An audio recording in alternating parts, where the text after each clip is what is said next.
Hoje vamos falar de um assunto sobre a pessoa do Espírito Santo, conhecendo essa pessoa e o seu amor. O Espírito Santo, ele é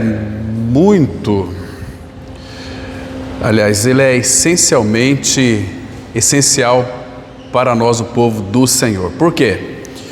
Em primeiro lugar, irmãos, porque é Ele quem estabelece o senhorio de Cristo na sua igreja. Sem o Espírito Santo, nós não temos o senhorio de Cristo estabelecido. Ninguém pode dizer Senhor Jesus, senão pelo Espírito.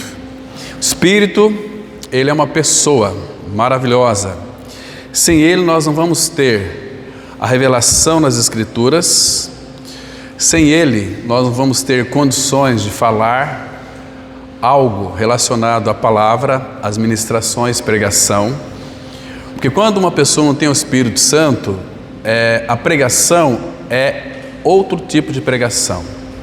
Uma pregação onde as pessoas vão gritar mais alto, elas precisarão do apoio do auditório para afiançar o pregador. Isso é muito simples quando, por exemplo, você escuta assim: quem está feliz aqui dá glória a Deus. Já ouviu isso?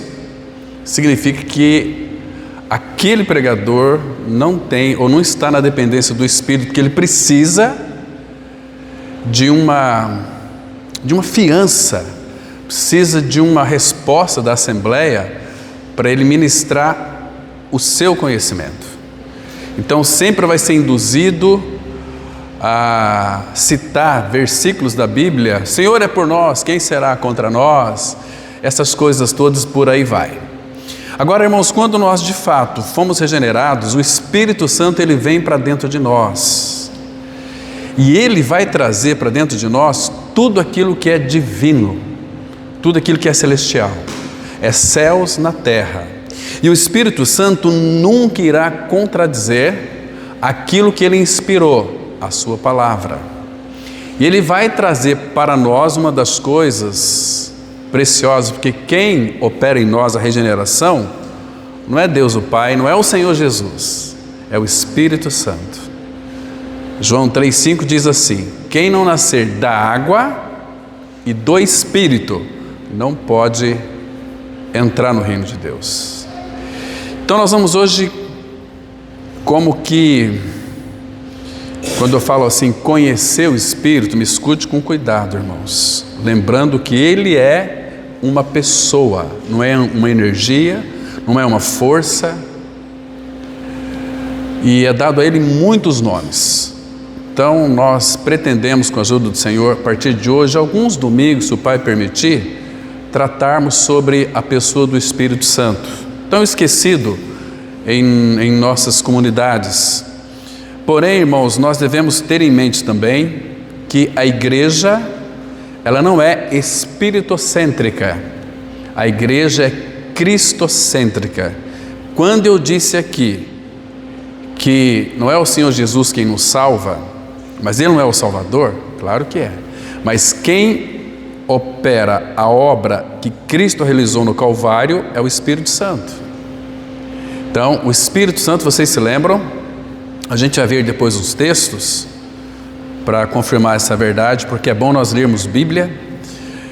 E que o Espírito Santo, na pessoa do Senhor Jesus Cristo, Ele experimentou todo tipo de provações humanas. Como Hebreus 4,15 vai dizer para nós: Ele foi tentado em todas as coisas, mas sem pecado. Então o Espírito Santo em Jesus, Ele passou por todo tipo de provação, até para ir na cruz. O Espírito Santo é quem habilitou o Senhor a enfrentar a cruz. Hebreus 9 vai dizer que pelo Espírito eterno a si mesmo se ofereceu sem mácula a Deus. Então ele foi para a cruz na capacidade, na habilidade que o Senhor o habilitou, o Senhor, para enfrentar a cruz. Então, por isso que um dos nomes do Espírito Santo é Consolador. Quando cremos no Senhor, Ele vem para dentro de nós. E quando Ele está em nós, irmãos, Ele sabe o que é uma experiência humana, o que é viver numa experiência humana, dando suporte para nós, em qualquer tipo de provação, sofrimento e dor, porque Ele experimentou isso na pessoa do Senhor Jesus Cristo, habilitando. Então Ele foi tentado, provado em todas as coisas. Tudo que você possa imaginar, o Senhor Jesus já passou. Por exemplo, quando nós perdemos um ente querido, estivemos agora num velório recentemente de um jovem de 32 anos que perdeu a sua vida, e a gente podemos ali constatar o sofrimento de mãe, avó, parentes mais chegados e amigos também, o que é sofrimento. Mas nós não temos dimensão do que é um sofrimento quando... Eu sei o que é isso, porque eu já perdi meu pai. Nós também passamos a nossa mão na face gélida daqueles entes queridos nossos também. Mas o Espírito é aquele que de fato vai nos consolar, vai nos confortar nessas horas, porque Jesus, na cruz, Ele experimentou a nossa morte. Hebreus 2,9 fala que pela graça de Deus, Ele experimentasse, Ele provasse a morte por cada um de nós. Essa morte não é uma morte apenas que quando o Filho de Deus, Ele vai ter que enfrentar. Porque o Filho de Deus vai enfrentar essa morte com doçura. Porque o próprio Espírito vai ser o nosso guia até a morte. Ele vai ser o nosso consolador até a morte. Ainda que você tenha medo da morte, porque nós muitas vezes ficamos pensando, como é que vai ser do outro lado? A Bíblia traz todos os recursos espirituais, mostrando para nós como vai ser o outro lado. O problema é que nós somos muito incrédulos, mas o Espírito Santo, nós vamos ver o texto aqui depois, Ele é aquele que pega firme conosco. O Espírito Santo, irmãos, é aquele que intercede por nós, junto ao Pai. Vamos ver depois os textos. O Senhor Jesus também intercede por nós. Então, o Pai, Ele foi o idealizador de toda a obra da salvação. O Filho, quem executou essa obra, mas o Espírito Santo é quem aplica esta obra em nossos corações. Percebe? Então, por exemplo, quando a palavra fala que o Cordeiro de Deus, Ele, Jesus, é o Cordeiro de Deus que tira o pecado do mundo. Como que o Espírito vai operar em nós a regeneração? Nós sabemos qual que é o processo, não é o processo da salvação. Qual é a obra da salvação que foi realizado no Calvário? Então o Espírito, da mesma forma que deu todo o suporte para o Senhor passar por aquela morte que era a nossa morte, Ele nos fez compreendermos e entendermos. Compreensão, conhecimento da palavra é uma coisa, entendimento da palavra está relacionado na área da experiência. Tem muitas pessoas que conhecem a mensagem da cruz, mas nunca experimentaram em realidade espiritual o que significa morrer e ressuscitar com Cristo. Porque a nossa regeneração, ela ocorre pela ressurreição de Cristo. Então a ressurreição de Cristo é algo cabal para a nossa salvação. Por exemplo, Romanos 4,25 diz assim, que Jesus foi entregue por causa dos nossos pecados. Ele ressuscitou por causa da nossa justificação. Imagina quantos pecados você tem cometido no passado. O que o Espírito faz nessa condição? Primeiro, que Ele vai aplicar tudo aquilo que está escrito, tornar real para nós. Eu sei que quando Cristo morreu, eu também morri, porque o Espírito, Ele é o Espírito da graça. Deus é tão perfeito que não deixou nenhum resquício para que Satanás pudesse penetrar e nos tirar da centralidade de Cristo. Não tem como, porque a cruz, ela tem dois aspectos. Primeiro, trata com o pecador, homem velho crucificado, morto, sepultado, acabou, não tem mais pecado. Isaías 43:25 diz assim, eu mesmo sou o que apago as tuas transgressões por amor de mim, e agora escute, e dos teus pecados não me lembro mais. Que obra é essa, irmãos? Então o Espírito aplica isso, trazendo a realidade para dentro de nós. Então agora a nossa vida deve ser uma vida guiada, dirigida pela pessoa do Espírito Santo. Nós vamos ver depois também o que é ser guiado pelo Espírito, o que é andar no Espírito.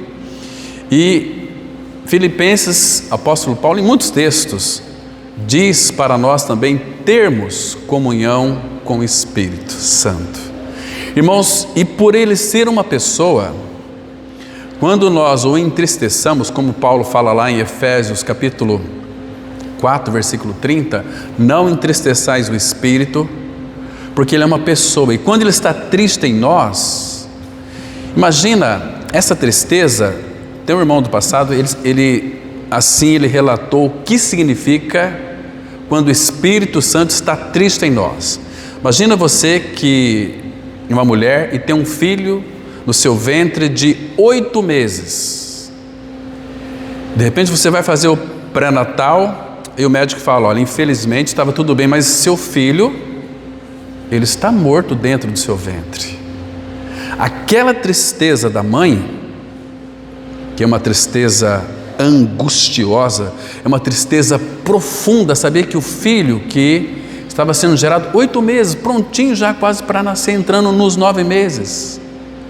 Tudo bem, chutava, mexia, então já gerou um amor ali dentro. Aí o médico fala: olha, felizmente teu filho morreu. Aquela tristeza da mãe é a mesma tristeza quando o Espírito Santo está triste, quando nós o entristecemos a Ele. E quando Ele está triste, nós não temos o falar dEle. A nossa vida, ela fica seca espiritualmente. A nossa vida, ela não tem aquele entusiasmo, aquele frescor de uma vida santa diante dEle. Claro que isso não vai desfazer a tua filiação. Então, o espírito triste, o que fazer nessas horas quando nós entristecemos o Espírito? É chegar aos pés do nosso Pai, pedir para que Ele gere em nós arrependimento. E para que nós possamos viver uma vida de arrependimento pelo Espírito. Porque o Espírito então vai nos conduzir ao arrependimento. Irmãos, o Espírito Santo, ele é tão sensível a nós, sensível, ele fala conosco o tempo todo pela sua palavra. Às vezes você que tem o hábito de ler a Bíblia todos os dias, ele vai falar aquelas verdades que você leu pela manhã, ou segunda, terça, você talvez até esqueceu, ele vai lembrá-lo. Ele ensina você todas as coisas e faz lembrar de tudo que ele vos tem dito. Aí você começa a digerir aquela palavra, a meditar naquela palavra, aquilo vai trazer edificação. Irmãos, pelo fato do Espírito ser uma pessoa que é tão sensível em nós, porque Ele é Deus habitando em nós. Tiago, ele escreveu assim, sobre a questão do Espírito, porque ele tem ciúmes de nós. É com ciúmes que anseia por nós o Espírito do Senhor. Ciúmes. Então, irmãos, nós temos uma tendência muito grande, e às vezes nós entristecemos o Espírito, e aí vem o desânimo, aí vem muitas vezes o desespero. Parece que falta Deus na nossa vida. Ele tira o senso da presença, não a presença, mas parece que a nossa vida está vazia. Então, em um cristão, quando não tem esta ligação com o Pai, ele fica desesperado. Pode causar até uma depressão, ansiedade. Então, aquela alegria, você se lembra quando Davi pecou? O que foi que ele disse na sua oração? Isaías 51, versículo 12: restitui-me a alegria da minha salvação. Por quê? Porque ele havia entristecido o Espírito, assassinando e adulterando. O Espírito ficou triste nele. Muito bem. E vocês se lembram, disse assim: olha, e não retires de mim o teu bom Espírito. No Antigo Testamento, o Espírito ele vinha sobre as pessoas, ficava pairando sobre as pessoas, não habitava dentro. Hoje, o Espírito habita dentro de nós. Então, irmão, nós vamos conhecê-lo um pouquinho, essa pessoa do Espírito Santo, para que a gente possa ter um aproveitamento 100% da palavra. Porque quando Ele está em nós e nós estamos em comunhão com Ele, as Escrituras, todas elas serão abertas para nós. E nós vamos conhecer o Senhor de uma forma como nós nunca tínhamos conhecido antes. Nós vamos ter uma convicção, vamos ter aquele poder do alto, uma força, uma coragem, um entusiasmo que transcende a nossa capacidade humana. Aquele texto de Atos 1:8 fala assim: mas recebereis poder ao descer sobre vós o Espírito Santo, e ser-me-eis minhas testemunhas. Irmãos, ninguém pode ser testemunhas de Cristo se não for pelo Espírito Santo de Deus. E tem muitas pessoas que confundem Atos 1:8. Falam que é para nós darmos testemunhos. Aí é curado de câncer, vai lá na frente dar testemunho, fala lá meia hora de si mesmo e depois fala que Cristo curou ela e ele. Irmãos, se você ler todo o Novo Testamento, pelo menos os 4 evangelhos, você vai descobrir que todas as vezes que Jesus operava uma cura em uma pessoa, lembra o que ele dizia?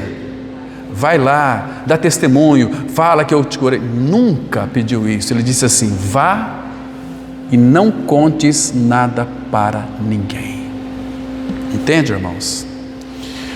Porque o Senhor tem os seus, e os seus, Jesus já orou por eles em João capítulo 17. Às vezes tem pessoas que ligam para mim e falam assim: pastor, nós temos que orar pelo mundo, para que Deus salve o mundo. Eu falei: eu não vou orar, porque essa não é vontade do Pai. Mas embora seja, mas na realidade Jesus orou assim: Pai, eu não rogo pelo mundo. Lembra João 17, versículo 20? Mas rogo por aqueles que tu me deste. Porque Jesus conhece os seus. Ele disse lá em João, ele conhece antes da fundação do mundo. Ou seja, e aí surgiu muitas doutrinas da predestinação, uma série de coisas, mas sendo ele quem é, ele é onisciente que conhece o fim antes do começo. E Jesus, o Pai, o Espírito Santo, já sabia quem eram aqueles que haviam de crer nele e quem aqueles que não haviam de crer. Entende? Por isso que a palavra sempre vai nos exortar para nós não ficar orando aí por pessoas que não querem o Senhor, porque Deus diz que não vai ouvir a cada um de nós. Jeremias 7, verso 16. Não rogue por eles, porque eu não vou te ouvir. Não fique me perturbando, porque se você ler o contexto do capítulo 7 de Jeremias, você vai compreender que muitos religiosos não querem conhecer a verdade da palavra, não querem conhecer o Senhor, querem viver uma vida que, desde que seja bom para eles. Estão fazendo a mesma coisa que Judas fazia. Vendeu o Senhor por 30 moedas de prata. E hoje em dia, a maioria, irmãos, 98%, estão estimulando a igreja a fazer troca com Deus. Faça um propósito com Deus, que Ele vai abençoar você nisso. Olha, você precisa de fazer aí um propósito com Deus financeiramente. Se você não quer ser financeiramente muito bem, então faça isso, faça aquilo, dá o dinheiro, dá aquela coisa toda, que Ele vai te abençoar. Isso é troca. Quando nós formos tratar esse ano ainda sobre o amor de Deus, o amor que Ele não faz troca, entende? Porque tem muito crente safado que vai para os templos, mas buscando somente prosperidade. Mas que prosperidade? Se eu tenho um Deus que é Pai, quando eu fui regenerado, e meu Pai é dono de tudo, irmãos, bens materiais não irá satisfazer o seu coração. Vai fazer você uma pessoa arrogante, porque você vai querer ostentar aquilo que você tem. Olha que coisa, olha, você comprou então uma Ferrari, uma Porsche? Deus me abençoou. Para com isso, irmãos. Tudo é do Senhor, tudo é dele. E Cristo, para nós, é o tudo de Deus. Então, se nós somos filhos de Deus, do que você é dono? De todas as coisas. Todas as coisas. Nós somos herdeiros de Deus, o Pai, e co-herdeiros com Cristo. O que nós mais queremos, irmãos? Reflita um pouquinho nisso depois. Você tem tudo. Então hoje a gente vai, com a ajuda do Senhor, conhecer um pouquinho desta pessoa gloriosa que é o Espírito Santo. A pessoa do Espírito e o amor do Espírito. Vamos iniciar aqui, João 14, versículo 16, que diz assim. Jesus está dizendo aqui a respeito do Espírito Santo que haveriam de vir. Olha que versículo lindo, vamos ler o 16 e o 17, João 14, verso 16 e 17, está escrito assim: e eu rogarei ao Pai, e Ele, o Pai, vos dará outro Consolador, agora presta atenção, a fim de que esteja para sempre convosco. Para Jesus dizer essa palavra aqui, ele fez uma afirmação lá em João 10, versículo 27 e 28. O 27 diz assim: as minhas ovelhas ouvem a minha voz. Esse ouve a minha voz, tem uma raiz grega lá que é ouve com prazer, como o Espírito expressou através do salmista, no Salmo 119, ó, como amo a tua lei, é a minha meditação todo o dia, ou seja, o dia todo, entende? E Jesus também disse lá em João 10, 28, e eu lhes dou a vida eterna, jamais perecerão. Então, claro que ele poderia falar isso, porque aqui é o Espírito de Deus falando através do Senhor Jesus Cristo. Ele disse isso para nós, dizendo o seguinte, que as palavras que eu digo a vocês, não a digo de mim mesmo, mas o Pai que está em mim, tem prescrito tudo aquilo que eu tenho que dizer. Quando é que Deus vai dizer uma palavra que ele tem que se retratar?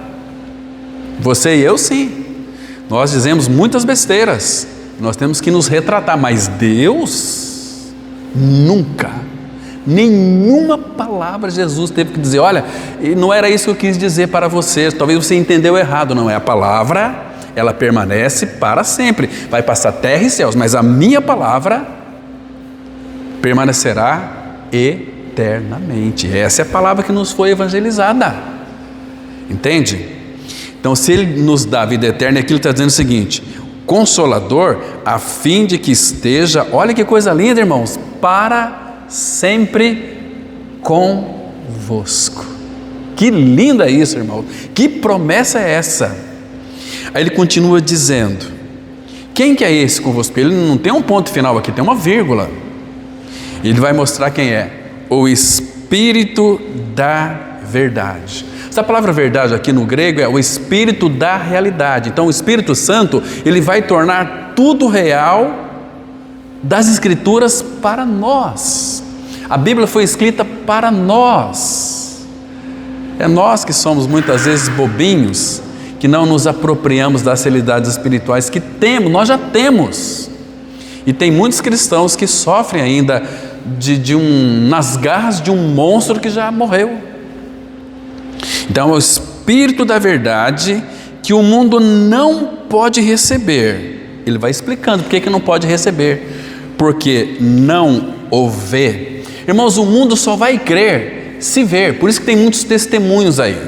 Satanás também é um pregador exímio. Lá em 2 Coríntios capítulo 11, você vai ver que existem os mensageiros do diabo que pregam também. Falam de Deus, falam de Jesus. E não é de admirar, porque o próprio Satanás se transfigura em anjo de luz. Aí as pessoas precisam trazer acessórios para afiançar as suas crenças. A crença da Assembleia, Você já viu aquelas comunidades que tem a Arca da Aliança? Meu Deus, o que é isso? Nós temos a realidade hoje, que é Cristo morando em nós. Então tinha que colocar toda a comunidade aqui na frente. Aqui está a realidade da Arca da Aliança. Não mais eu, mas Cristo vive em mim. Não é maravilhoso isso? Mas tem que colocar lá um objeto que, meu Deus, não faz sentido nenhum para um regenerado, para um filho de Deus, para um cristão. E tantas outras coisas, né? Amarra não sei o quê, faz aquele outro, e é sal, é um monte de coisa. Misericórdia. Sal faz muito bem. Quando você sai de um lazer assim, você toma um banho de praia, aquele sal lá te relaxa. Dá um mergulho ali naquela água gostosa, toma um banho de sal, não sei se é sal grosso ou fino, o sal ali é invisível, mas tem um sal. Um dia foi dar um mergulho, engasguei com água, tomei aquela água salgada, falei, nossa, que água salgada, entende? Mas esse banho assim de sal grosso é gostoso, né? Então, queridos, aí ele diz o seguinte, o mundo está dizendo aqui, porque não pode receber porque não o vê, nem o conhece. Então aqui o Espírito, claro que ele sempre vai trabalhar nos bastidores. Ele nunca vai estar em evidência numa igreja, porque ele é o servo de Abraão, Eliezer. Ele se intitulou, quando foi atrás daquela linda moça Rebeca, que Rebeca é uma figura da igreja, Isaac, uma figura de Cristo. Ele foi atrás, é o Espírito quem vai buscar uma noiva para o Senhor Jesus. E que bom que ele alcançou você e eu.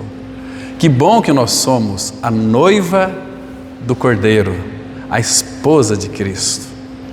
E o Espírito Santo ali em Eliezer, ele disse assim, olha, ele falou para Rebeca quão rico era o seu futuro pretendente. O meu Senhor, ele é muito rico. Ele tem muitos gados, tem fazendas, tem uma porção de coisas. E tudo isso ele deu para o seu filho, Isaac, que é o herdeiro do pai. Irmãos, a Rebeca, ela ficou encantada, ela ficou deslumbrada. Aí o Eliezer, figura do Espírito Santo, começou a colocar aqueles braceletes de ouro. Imagina a alegria dela. Ela começou a amar o seu Senhor, Isaac, sem ter conhecido ele. Agora, Paulo diz assim, se alguém não ama o Senhor, seja anátema. Irmãos, quem fala para nós as riquezas do nosso amado noivo? O Espírito Santo. Nosso Senhor é muito rico. Paulo escreveu assim em Efésios 3, versículo 8. A mim, o menor de todos os santos, me foi dada esta graça de pregar aos gentios o evangelho das insondáveis riquezas de Cristo. Como é que ele nos conquistou, irmão? Foi pelo seu amor. Esse espírito de amor revela todo o amor de Deus a nós. Ele chega a dizer o seguinte, Jeremias 31, versículo 3. Olha aqui, irmãos, que texto tremendo. Com amor eterno eu te amei, por isso com benignidade te atraí. O apóstolo João, escrevendo na sua primeira carta 1 de João 3,1, ele escreveu assim, vede que grande amor nos tem concedido o Pai, a ponto de sermos chamados filhos de Deus. E de fato nós somos filhos de Deus. Por esta razão que o mundo não nos conhece, o Espírito que habita em nós. Por essa razão que o mundo não nos conhece. O mundo conhece nós exteriormente, mas o mundo não nos conhece interiormente, que a nossa vida com o Senhor é uma vida de profundidade. O que o mundo vê em nós é o lírio do campo, que nós somos. Deixa marcado aqui em João, abra lá em Oséias, capítulo 14, vamos ler apenas o versículo 5, para vocês verem aqui, que coisa linda, irmãos. Oséias 14, verso 5. Irmãos, e não se distraia de Cristo, irmãos. Fiquem firmados em Cristo, firmados na sua palavra. Oséias 14, vamos ler apenas o versículo 5 e 6, 4 e 5, que diz assim, olha que lindo: curarei a sua infidelidade, eu de mim mesmo os amarei, porque a minha ira se apartou deles. A ira aqui, irmãos, Deus está falando dentro de um contexto eterno, porque a ira de Deus só se aparta de nós quando nós somos feitos filhos de Deus. Em João 3,36 fala que a ira de Deus está sobre os filhos da desobediência. Mas aqui, a ira de Deus só se aparta de nós quando nós estamos em Cristo, porque Cristo na cruz, nós somos julgados pelo Pai. O Pai derramou toda a sua ira sobre o Filho. O Pai matou o seu Filho por amor a mim e a você. E quando nós cremos em Cristo, Deus o Pai nos vê em Cristo. Deus nos vê de uma forma estranha, de uma forma esquisita. Ele nos vê através do sangue de teu Filho, porque o sangue fez expiação por nós. O sangue nos justificou, o sangue nos aproximou do Pai. Justificados, pois, pela fé temos paz com Deus. Então, eu de mim mesmo os amarei, porque a minha ira se apartou deles. Enquanto o homem estiver no pecado, Deus não o ama. Deus nos amou em Cristo. Deus odeia o pecado e odeia também um pecador. Depois você lê o profeta Isaías, lê o Evangelho de João capítulo 3 inteirinho. Ah, Deus me ama. Deus amou você em Cristo. Deus amou o mundo de tal maneira que deu seu Filho. O amor de Deus está em Cristo. Paulo interpreta para nós em Romanos capítulo 8. Quem nos separará do amor de Deus? Mas depois ele vai dizer que o amor de Deus que está em Cristo. Deus nos amou em Cristo, Deus nos aceitou em Cristo. Efésios 1,4 fala que Ele nos elegeu nele, em Cristo, antes da fundação do mundo.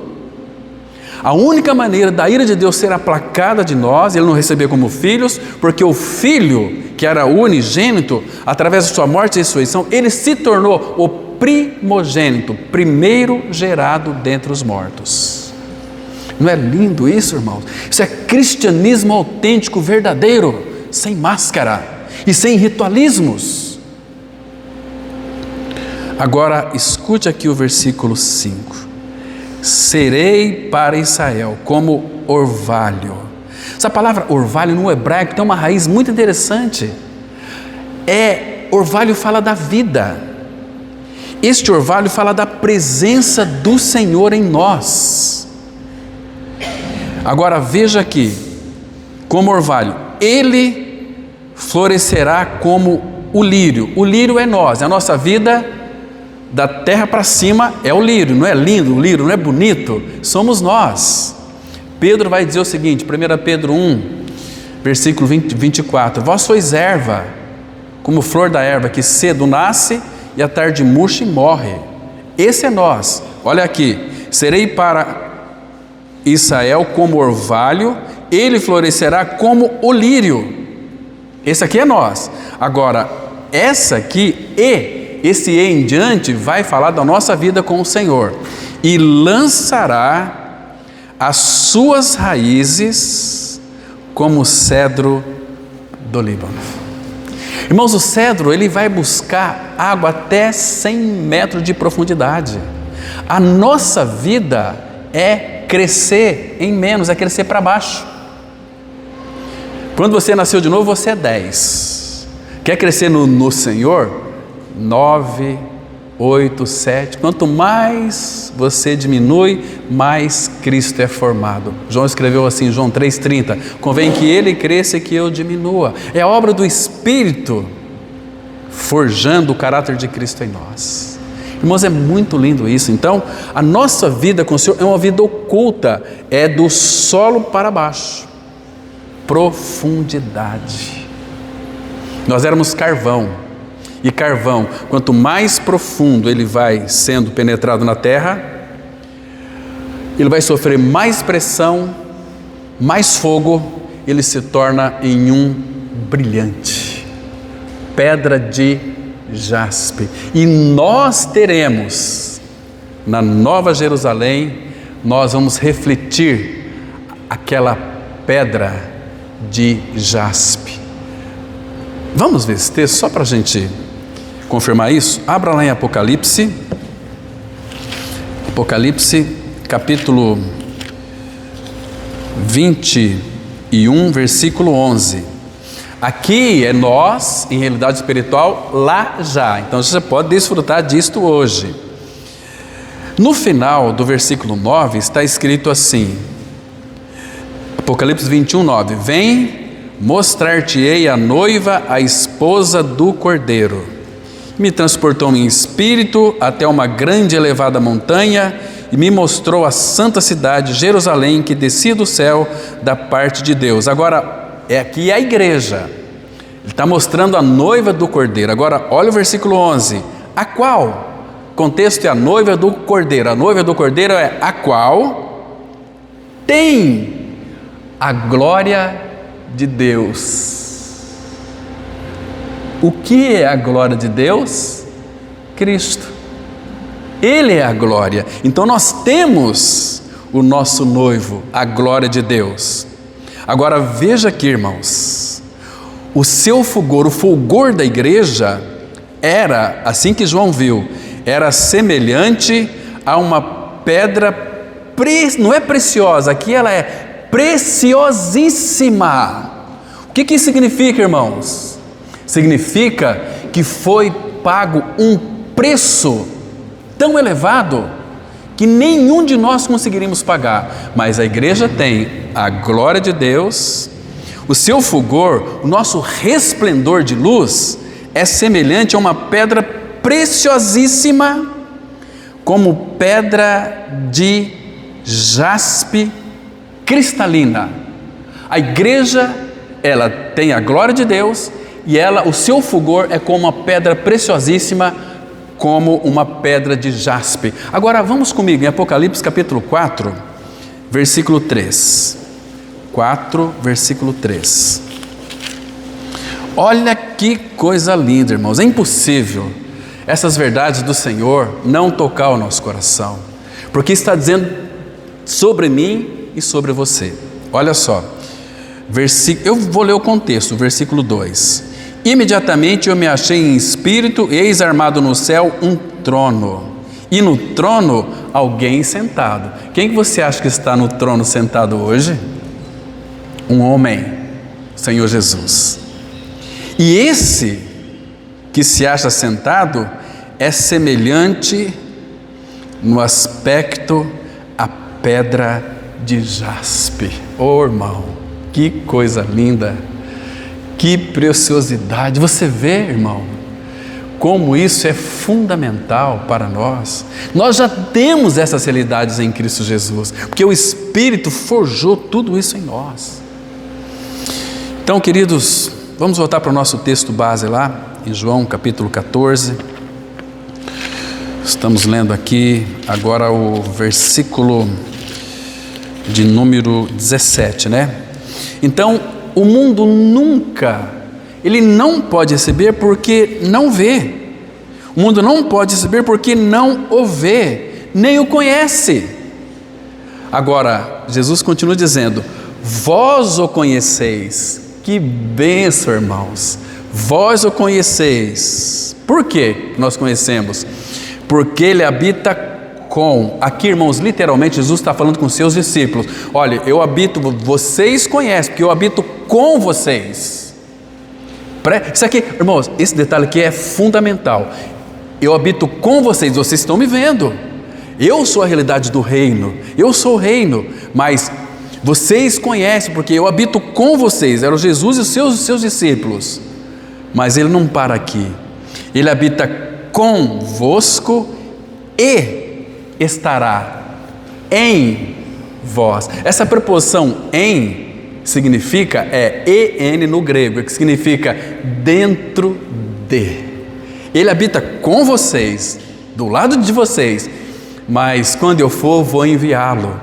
E o que nós recebemos, irmãos, guarde bem isso, é o Espírito do Cristo glorificado. Ele habita com vocês, mas estará em vós. E lembra que nós lemos o versículo lá 16? Para sempre, para todo sempre. Que lindo, irmãos, que precioso é isso. Então valorize mais o teu cristianismo. Não perca tempo, não se distraia de Cristo, irmãos. Priorize o Senhor, priorize Ele. Ele é o Senhor da glória. Ele é tão maravilhoso, morreu por você numa cruz, sangrou até a morte, sofreu aquilo que nós não podemos imaginar, irmãos. A ira de Deus. Ele bebeu o cálice da ira de Deus. Então nós recebemos o Espírito pela ressurreição. Quando o Espírito desceu lá em Pentecostes, quando aquelas 120 lamparinas estavam apagadas, o Espírito pousou. O Espírito não é como muitos falam de fogo, é como fogo, e acendeu cada uma daquelas lâmpadas. A igreja estava nascendo em realidade espiritual. Irmãos, e o Evangelho foi sendo pregado por aqueles irmãos, muitos morreram, passou gerações e chegou hoje em 2026. E nós podemos abrir essa cesta de pão que é a palavra e nos desfrutar dessas realidades, porque o que foi derramado em nossos corações é o que está escrito lá em Gálatas 4, versículo 6. E porque sois filhos, enviou Deus aos vossos corações o Espírito de seu Filho que clama Abba Pai. Que lindo, irmãos. É o Espírito do Cristo glorificado, mas isso nós recebemos pela fé. Agora, irmãos, guarde isso aqui. Vou dizer para vocês. É muito importante para nós conhecermos a pessoa do Espírito Santo. É necessário fé naquilo que Ele inspirou. E o que Ele inspirou? Homens, 2 Pedro 1, versículos 17 e 18, homens santos falaram da parte de Deus, inspirado pelo Espírito Santo. Então, aquilo que Ele inspirou vai gerar fé em nós. Romanos 10, 17 fala que a fé vem pelo ouvir e ouvir da palavra de Deus. E a fé, vocês sabem, ela é a faculdade da nossa alma que reconhece o invisível. A fé, uma vez que tem o Espírito da graça, o Espírito da glória, o Espírito de poder, o Espírito de amor, o Espírito do consolo, é o nome do Espírito, é um só. Você vai poder então reconhecer o invisível, como foi Moisés naquela época, lá em Hebreus capítulo 12. Ele preferiu ser maltratado junto com o povo de Deus a usufruir prazeres transitórios do pecado. E a palavra vai dizer o seguinte, que ele viu aquele que é invisível. Como que nós podemos enxergar aquele que é invisível? Pela fé. Irmãos, não se contente com essa fé que o Pai lhe deu para você crer nele. Pedro fala que nós podemos agora e depende de cada um de nós. Você e eu, nós podemos obter uma fé que é preciosa. Você vai pagar o preço também, se você quiser obter essa fé. Uma fé madura, uma fé alicerçada, uma fé que não vai negociar nenhum tipo de valores. Porque é uma fé que você obteve. E para nós obtermos essa fé, você vai ter que dizer o seguinte: sim, a minha vida está entregue nas mãos do Espírito Santo. E tu fazes em mim o que tu quiseres. Glorifica o teu Filho na minha vida, quer seja pela vida, quer seja pela morte. Agora, se quiser viver um cristianismo confortável, não precisa negar a si mesmo, não precisa seguir o Senhor, entende? Você é filho, mas você está correndo um risco de perder a sua alma, não o teu espírito, que foi vivificado, mas a tua alma, corremos o risco de perdê-la, porque isso não é nem ministrado hoje em dia, irmãos. Pessoas estão tão assim afoitas com coisas que Pedro vai falar em 1 Pedro 1 que obtendo o fim da vossa fé, a salvação da vossa alma. Mas nós já não fomos salvos? Sim, mas tem uma alma agora que ele precisa tratar, santificá-la. A nossa alma nunca é regenerada. Nosso espírito foi gerado de novo, porque ele estava morto. Ele vos deu vida, estando vós mortos. Mas eu estava vivo quando eu criei no Senhor Jesus. A tua alma era vivente. Mas teu espírito, quando você creu no Evangelho, ele foi vivificado. A palavra fala assim em Romanos 16, 8, versículo 16. O Espírito testifica com o nosso espírito, não com a nossa alma, que somos filhos de Deus. E se somos filhos, somos também herdeiros. Herdeiros de Deus e cordeiros com Cristo. Se com Ele sofremos, também com Ele seremos glorificados. Nós estamos quase terminando um assunto, já estou trabalhando mais de 3 meses sobre a salvação da alma, de uma forma bem profunda. Vamos ver a salvação da alma no Antigo Testamento, salvação da alma no Novo Testamento, que tem tudo a ver conosco, irmãos. Irmãos, eu tenho certeza, não vai ser muita gente salva, irmão. Ontem tivemos aqui uma linda reunião de jovens, palavra sendo exposta, palavra aberta. E nós nos regozijamos na palavra. Todas as vezes que a palavra é aberta, ela é explicada, meu coração ferve de amor, de alegria pelo Senhor. Entende? Mas nós sabemos que tem muitos que não se importam. Gente, sabe quem vai condenar esta geração nossa aqui? Uma mulher chamada Rainha do Sul. Sabe quem é a Rainha do Sul?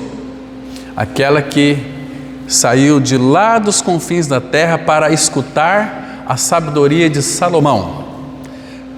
Olha, era milhares de quilômetros, ela viajou meses para ouvir a sabedoria de Salomão.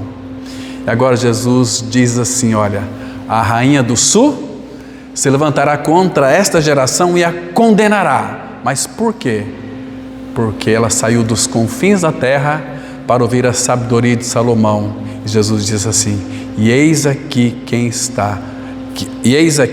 é maior do que Salomão. Irmãos, tem muitas pessoas, eu vou começar a colocar no grupo, as pessoas de fora que creram no Senhor através desse instrumento da internet, que diz assim, não tem uma comunidade dessa aqui? Olha, eu fiquei mais de 40 anos na religião, frequentei um monte de igrejas, estou procurando, mas não, agora eu queria exatamente isto. Não tem comunidade. Haverá um dia que Deus enviaria para cada um de nós fome, não de pão e sede de água, mas de ouvir a minha palavra. Amós 8, versículo 11. Está escrito lá exatamente dessa forma. Mas, queridos irmãos, a nossa fome é do Senhor. Então, se você tem hoje essa liberdade de poder ouvir a palavra, não te faças negligente, porque aqui nós temos somente um estudo panorâmico, mas você tem a semana inteira, 15 minutos por dia, irmãos, para você ter um relacionamento com o Senhor, a sua palavra. Leia as Escrituras, ore, querido, escute louvores, troque essas coiseiras do mundo aí, coloca no teu carro um pendrive, coloca louvor, escuta louvor. Ah, mas ouvir música do mundo não é pecado. Não é pecado, mas Deus não está nisso. Você vai ser filho, mas queridos, o Pai, quando você nasceu de novo, a palavra fala em Filipenses 1,6, que aquele que em vós começou a boa obra, há de completá-la até o dia de Cristo. Até o dia de Cristo. Então é um trabalho contínuo. Quando a gente for tratar da alma, a gente vai ver como que a nossa alma vai ser salva, irmãos. Isso, uma salvação que depende, essa sim, depende da tua resposta. Porque Porque a obra na cruz, que nos fez filhos de Deus, Ele realizou plenamente. Não precisa de retoques humanos, mas a salvação da alma precisa da minha e da sua resposta a Ele. Entende, irmãos? Para que o Espírito, então, já está em nós rendemos a Ele e Ele vai nos guiar, Ele vai nos dirigir, como o Espírito fez com o Senhor Jesus. Deixa eu citar para vocês alguns exemplos aqui, bíblicos. O Senhor Jesus era Deus que se fez carne. Filipenses 2, 5 e 6 fala que Ele era Deus, mas Ele não teve como usurpação ser igual a Deus. Antes a si mesmo se esvaziou de si mesmo. Ele nunca deixou de ser Deus, mas Ele abdicou de todos os atributos de Deus que Ele era, para viver uma vida humana na dependência de Deus o Pai.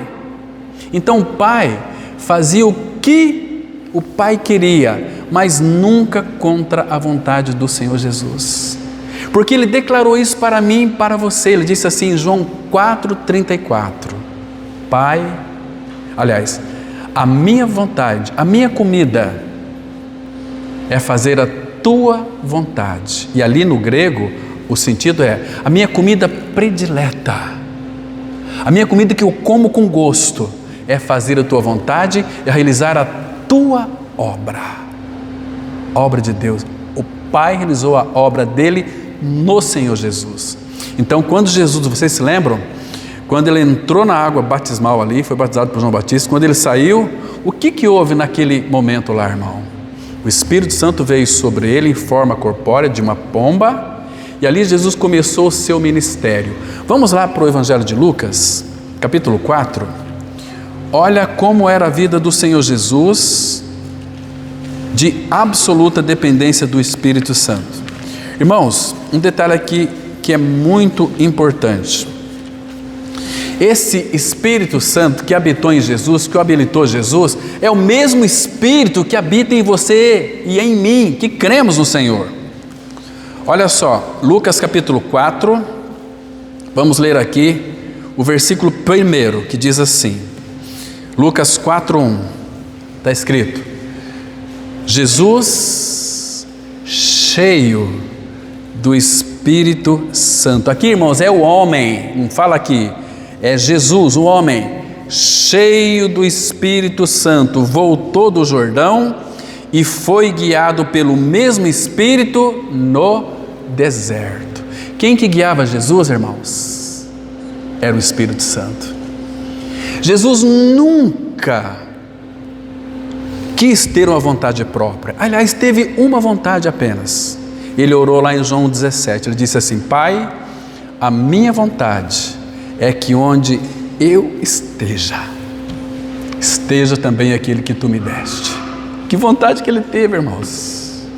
Pai, eu amo tanto a minha noiva, mas eu tenho uma vontade de que onde eu estarei, esteja o que tu me deste, porque são teus. Então você vê aqui o Espírito dirigindo o Senhor Jesus para o deserto. Olha aqui no mesmo capítulo 4, versículo 14 agora. Então, Jesus, no poder do Espírito, regressou para a Galiléia, e a sua fama correu por toda a circunvizinhança. E ensinava na sinagoga, sendo glorificado por todos. Ele foi para o deserto no poder do Espírito, regressou para o deserto no poder do Espírito. 40 dias e 40 noites. Ali o Espírito o habilitou e capacitou a sofrer todo tipo de tentações e provações pelo diabo. E como que Jesus o venceu? Na força, no poder do Espírito, pela palavra. Está escrito. Está escrito. Ah, irmãos, que coisa linda isso aqui, queridos, que coisa maravilhosa isso aqui. Vamos ver então aquele que o Espírito deixou como modelo para nós, o apóstolo Paulo. Vamos abrir em Atos capítulo 16. Atos capítulo 16. Irmãos, domingo infelizmente nós vamos ter que voltar, felizmente aliás, vamos ter que voltar aqui sobre esse tema, conhecendo o Espírito e o seu amor, porque não vai dar para falar de tudo, nosso horário já está quase se esgotando. Nós temos que ter respeito com os irmãos. Aqui, irmãos, Atos 16, versículo 6, Paulo, ele tinha uma convicção de que ele teria que pregar lá na Ásia, Mas veja aqui, Paulo, vocês se lembram que ele se entregou a uma vida rendida ao Espírito. Olha o versículo 6. E percorrendo a região frígio-gálata, tendo sido impedidos pelo Espírito Santo de pregar a palavra na Ásia. Irmãos, às vezes de repente o irmão gringo fala assim: olha, Cláudio, nós temos que pregar a palavra lá no Cascatinha. Quem mandou? Temos que pregar lá no São Bento. Quem que mandou pregar? Essa noite estava lendo a palavra e o Espírito Santo moveu o meu coração. Amém. Às vezes nós queremos, pregar, mas, irmãos, às vezes a maioria da obra de Deus é feita na energia da carne, não do Espírito. Paulo queria pregar lá na Ásia, mas foi impedido pelo Espírito de pregar a palavra na Ásia. Agora, olha o versículo 7. Defrontando Mísia, tentavam ir para Bitínia, mas o Espírito de Jesus não o permitiu. Se você entende que é uma vida entregue nas mãos do Senhor, tem um ouvido sensível, um coração conquistado, uma mente ganha pelo Senhor, então o Espírito Santo levava Paulo para lá, levava Paulo para cá, para lá e para cá, mas nunca contra a vontade do apóstolo Paulo, porque ele entendia que para mim o viver é Cristo. Ele disse em Filipenses 1:21, e o morrer é lucro. Paulo, no versículo 23 de Filipenses 1, ele disse: olha, eu prefiro deixar o corpo habitar com o Senhor. Paulo não via a hora dele partir para estar com Cristo, que era incomparavelmente melhor, mas por causa de nós, ele então, por causa do Espírito nele, falando e revelando até ele, foi que ele ficou muito tempo ainda no meio de nós, e temos essas lindas cartas que o apóstolo Paulo escreveu para cada um de nós. Queridos, o Espírito Santo, quando vai chamar para um trabalho especial, nós temos que depender dele, irmãos. Às vezes temos que jejuar e orar. Jejuar não aqui, nós vamos fazer um jejum para que Deus indique para nós quem que vamos enviar para pregar, enviar missionários, pregar. Semana recebi aí WhatsApp, passei para os irmãos também, mas contra a minha vontade, porque não é do Senhor, porque é uma pressão, e nós temos que aprender a falar não. Meu Deus, como fui covarde, percebe? Mandar dinheiro para missões. Se alguém manda para a missão, os recursos vêm do Senhor e ninguém fica sabendo. A pessoa, o pai dessa missionária está igual louco, pegando dinheiro, você pode ajudar com quanto, etc, tal. Gente, que vergonha isso, irmãos. Isso é feito na energia da carne, porque todo mundo está indo, acho que eu tenho um chamado, alguém falou para ela que eu tenho um chamado para a missão. Gente, a cidade do Mato Grosso do Sul, cidades do Mato Grosso do Sul precisa ser evangelizadas. Cadê os missionários? Cadê os Elias? Entende, irmãos? Mas por quê? Quer fazer segundo a sua própria vontade, na energia da carne, não dependendo do Senhor. Eu vou ler só mais um texto aqui, aí domingo que vem nós vamos voltar aqui e vamos continuar. Abra aqui em Atos, capítulo 13, para nós encerrarmos esse tempo aqui, irmãos. Preste atenção. A partir do versículo 1, só lembrando aos irmãos, olha como que era a igreja em Antioquia. Atos 13, verso 1. Havia na igreja de Antioquia profetas e mestres. Meu Deus, quem não quer ser membro de uma comunidade assim? Onde tem profetas, onde tem mestres? Barnabé, Simeão, por sobrenome Níger, Lúcio de Cirene, Manaém, Colasso de Herodes, o Tretarca e Saulo. Irmãos, se tem mestre, o mestre e os profetas devem saber quem que deve ser enviados, né?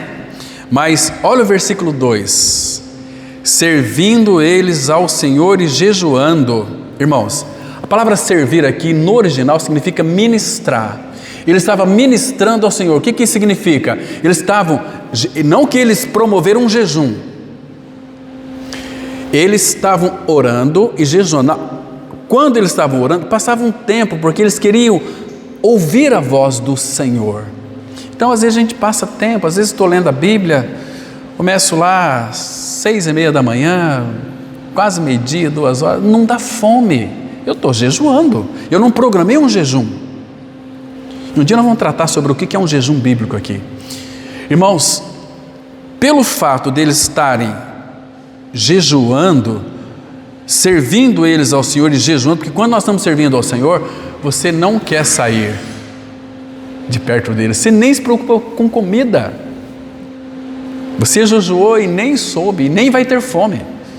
E servindo eles ao Senhor e jejuando, eles estavam buscando a direção do Espírito. Olha o que o Espírito diz assim: quando a gente está ministrando ao Senhor para saber a vontade dEle, para quem vamos enviar, aí nós vamos ter a voz dEle. Disse assim: e servindo eles ao Senhor e jejuando, disse o Espírito Santo: separai-me agora Barnabé e Saulo para a obra a que vos tenho chamado. Ah, meus irmãos, eles buscaram a direção do Senhor, então eles tiveram a direção do Senhor para enviar Barnabé e Saulo na primeira viagem missionária. Entende, irmãos? E continua dizendo no versículo 3: então, jejuando e orando, impondo sobre ele as mãos, os despediram. Olha, mas eu fico muito triste quando eu escuto um líder falar o seguinte: olha, nós enviamos missionários para tal. Ah, você enviou? Não, a nossa comunidade. Tudo errado, irmãos. A igreja tem uma função: buscar a vontade do Senhor. Ele vai separar a igreja aqui no versículo 4, olha o 3. A igreja vai orar, impor as mãos e os abençoar e vai despedir eles. Mas quem que envia? Olha o versículo 4. Enviados, pois, pelo Espírito Santo, desceram a Seleucia e dali navegaram para Chipre. O Espírito separa, o Espírito envia, mas a igreja tem a sua responsabilidade: orar, impor as mãos sobre eles e os despedir. Você vê, irmãos, que hoje a maioria de missões são feitas por aí afora, é tudo feito na energia da carne. Isso se frustra. Isso aí, irmãos, é uma vergonha para o Evangelho.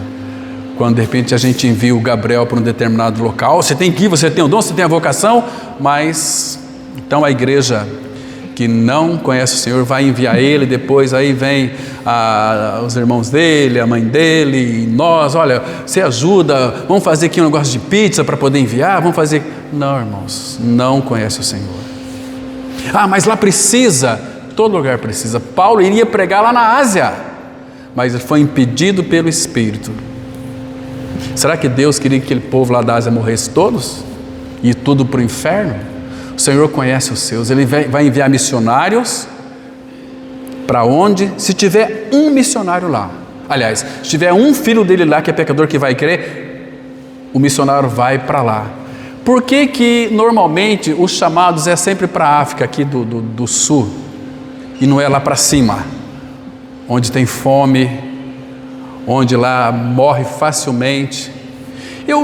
Dificilmente você vê um missionário enviado lá para o Estado Islâmico. E se Deus te chama para você ir para lá? Entende, irmãos? Então, queridos, que o Espírito do Senhor revele a vontade do Pai aos nossos corações. E domingo que vem nós vamos continuar falando sobre a pessoa do Espírito, vamos conhecer um pouquinho do amor dele, qual é o ministério dele na igreja. É impressionante. Amém? Vamos orar. Pai, teu maravilhoso Espírito, ele é precioso aos nossos corações. Sem ele, Pai, nós não temos a revelação de Cristo. Sem eles, Pai, nós não temos o entendimento na sua palavra. Sem ele, Pai, nós estamos em plena escuridão. Por isso, Pai, nos dá a visão espiritual da pessoa do Teu Espírito, do Seu ministério, para que Ele possa revelar e formar em nós a pessoa de Cristo. Oh, meu Pai, nos ajuda a Te conhecer. Teu Espírito é que nos leva às profundas revelações do Senhor. Continue falando conosco pela Tua palavra, mediante a revelação do Teu Espírito. E nos dê uma memória, Pai, que seja fértil e fecunda para reter a Tua palavra. Cuida de nós, Senhor. Nosso coração é tão distraído. Precisamos tanto de Ti, Pai. Nos acolhe e frutifica a Tua palavra que foi ministrada. Que ela alcance corações sábios, guarida, e venha frutificar. E em Cristo nós oramos. Amém.